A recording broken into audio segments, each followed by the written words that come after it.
Rewmi 24 TV. xam naa ne xéewal mat naa ñaan yàlla waaye liberté it mën naa ñaan yàlla xéewal mat naa ñaan yàlla liberté mën naa ñaan yàlla bu ngeen seetloo xéewal yonent bi ba muy ñaan ne a'uuzu bi kufri a'uuzu billahi minal kufri wal faqri la ci tegoon maa ngi ñaan yàlla musal ma ci ak weddi man yonent bi alayhi salaam ma weddi yàlla bañ a téegim yàlla boobu yàlla na ma ci yàlla musal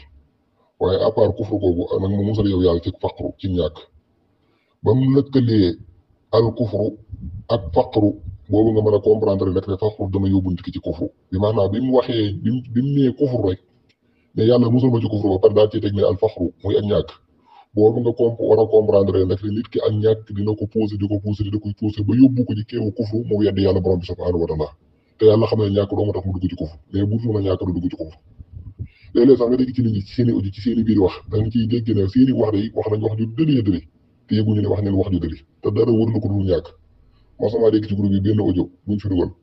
waaye yu ko weesa daa xëy suba ba moom xam naa jaayul dara xuma 300 la jaay xuma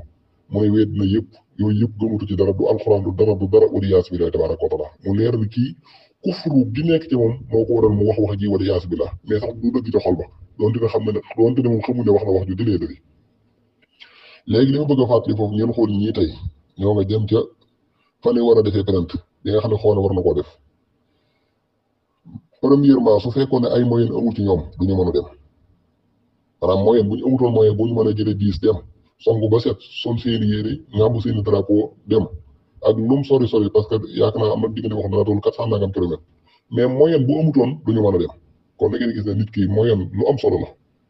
waaye tamit démocrate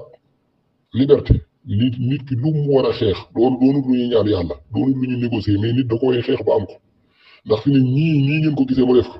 fi ne Sénégal yëpp noonu lañ koy bëggee noonu ci gàttal lan moo tax fii ne tey bu ñu wootee mbooloo bi du génnoonu ñun buñ ko bëggoon def problème bi ñuy am mooy amuñu démocratie amuñu liberté ci sunu réew fi ne bu doon ci réew ma yaa ngi préparé takk sa kanam gi takk sa nangam ndax xam nga dinañ la gaase te xam nga ne faaw nga xeex moo tax xéewal lu am solo la ci nit waaye moom sa bopp am liberté am démocrate lu am solo la ci réew démocrate nag doonul lu ñuy jaan doonul lu ñuy séddoo kooku lu ñuy xeex lay doon doonul négocier la ko may xeex moo la koy may te patriote yi maa ngi leen xamal ne gis nga du benn menace bu tax Macky Sall dellu ginnaaw Macky Sall du dellu ginnaaw de loolu il faut ñu bàyyi ko xel xamaguma ginnaaw suba lu muy wax ak lu mu dul wax dana wax yow sama yoon nekku ci mais li ma wér te wóor mooy Macky Sall fii ma mooy lii taxugul ma dellu ginnaaw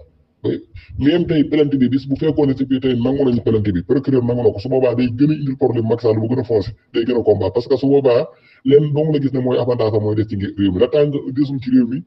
la tàng mi ci réew mi pour moom mi ngi ci sécurité bu xasee ñàkk réew mi nekkatul ci sécurité moo tax il faut patriote yi ñu gëm ne suñu combat ñun mi ngi doog a commencé il faut loolu ñu def ko ci sunu xel il faut ñu def ci sunu xel ne Macky Sall biir ginnaaw faaw danañ xeex